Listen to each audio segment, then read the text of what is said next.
Number 7 South Carolina managing UConn prep, Missouri fallout, Columbia, SC App. South Carolina coach Dawn Staley has had to multitask this week, dealing with serious concerns on and off the court. Staley and the Gamecocks have preparing to play number 1 UConn while the coach dealt with comments by Missouri athletic director Jim Sterk's comments that she fostered a hostile atmosphere during last Sunday's game against the Tigers. "I'm a master compartmentalist," Staley said Wednesday. "Anytime you deal with distractions, you prioritize, and the priority right now is UConn. That's been my focus. Did I lose a little sleep last night? Yes. But there's another game to be played. That's on Thursday night when number 7 South Carolina, 18-3, takes on the top-ranked Huskies, 20-0, in the latest top 10 matchup between the programs." But Staley has had to double back to the Missouri game in Sterk's charge. He told the Columbia, Missouri radio station KTGR on Monday that Staley promoted a bad climate for the Gamecocks' 64-54 victory that led to fans using racial slurs and spitting on Missouri players as they left the court. "We had players spit on and called the N-word and things like that. It was not a good environment," Sterk told the station. "And unfortunately I think Coach Staley promoted that kind of atmosphere, and it's unfortunate that she felt she had to do that." Staley said Sterk's assertions were serious and false. She said they would be addressed through proper channels. During the Missouri game there was a brief scuffle when South Carolina's Alexis Jennings and Missouri's Kayla Michaels battled for a loose ball and both hit the floor hard, still locked up. Players on both sides ran to the scrum.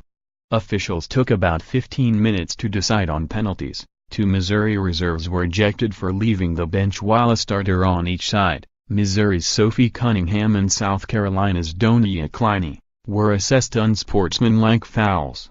South Carolina's crowd booed Cunningham each time she touched the ball. In her post-game comments, Missouri coach Robin Pingeton complimented South Carolina's crowd and the big game atmosphere. South Carolina Athletic Director Ray Tanner said he investigated what occurred when Missouri left the court and found no evidence to back up Sterk's charges. "I was very confused," Tanner said. "I felt very strongly what we stand for in women's basketball, our fan base, our head coach, and the way we handle our business." Tanner has talked with Sterk and the officials at the Southeastern Conference over the past 2 days. Tanner believes a retraction from Sterk about Staley is required and hopes a resolution is forthcoming. Sterk declined comment Wednesday through a Missouri Athletic Department spokesperson. "None of that," Staley said, "matters much at the moment, not with UConn looming. The teams have met the past 3 years, each time the Huskies have won by double-digit margins." Staley acknowledged UConn has been a measuring stick for her program to see how far it needed to go to reach championship level.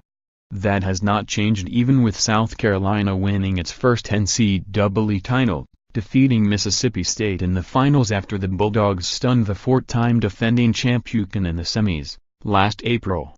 "I think when you're 0-4 against a team you want to win," Staley said. "We're going to try and get one on UConn, which is a real difficult feat.